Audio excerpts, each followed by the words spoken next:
लो जी, आ गई है एक और बहाना लेकर। अरे अभी वो आई है, उसको बैठने तो दो। आओ बेटा बैठो। हाँ हाँ, आराम से बैठो, लड़ लड़ कर थक गई होंगी। हाँ तो आप क्या चाहती थी? इतनी बड़ी हकीकत मेरे सामने आ गई थी, यूं चुप करके बैठी रहती वहां। आप लोग तो शुक्र मनाएं, अभी सिर्फ लड़कर आई हूँ। मेरी जगह कोई और होती ना तो रिश्ता ही खत्म करके आ जाती। तो फिर क्या हो जाता? दर दर की ठोकरें खाती फिरती तुम।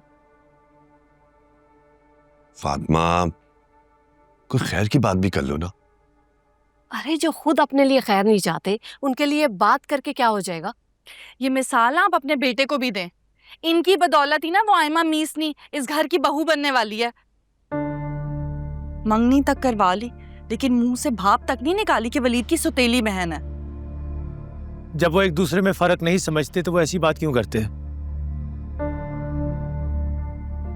तुझे बेटा, तैमूर बिल्कुल ठीक कह रहा है।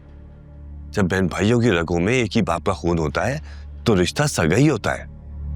अच्छा चलें, आप कहते हैं तो छोड़ ही देती हूँ इस बात को, लेकिन आपको एक बात बता दूं बाबा, वलीद के खानदान वाले ना आयमा की माँ को वलीद की माँ का कातिल समझते हैं।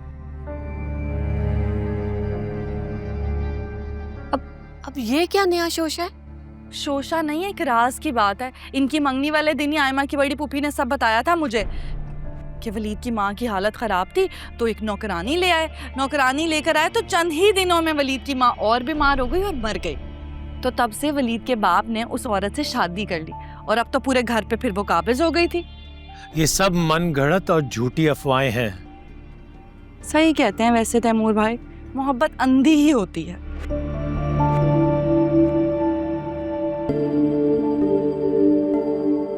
वैसे एक बात है अम्मी बाबा, एक बार सोच लें, बाज रहे आयमा को इस घर की बहू बनाने से।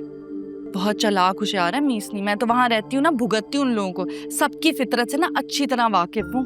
अरे बेटा, और मैं तुम्हारी फितरत को जानता हूँ, इसलिए तुम अपने काम से काम रखो तो बेहतर है।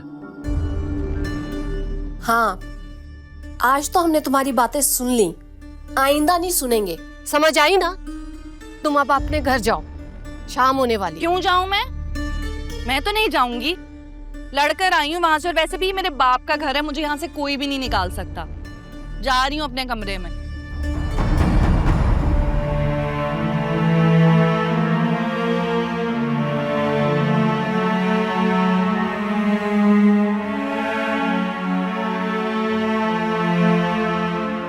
अच्छा ना, 2-4 दिन की बात है, क्या मसला है, रह के चली जाएगी। चलो। देखिए ड्रामा सीरियल दो किनारे, पीर से बुध, रात 8 बजे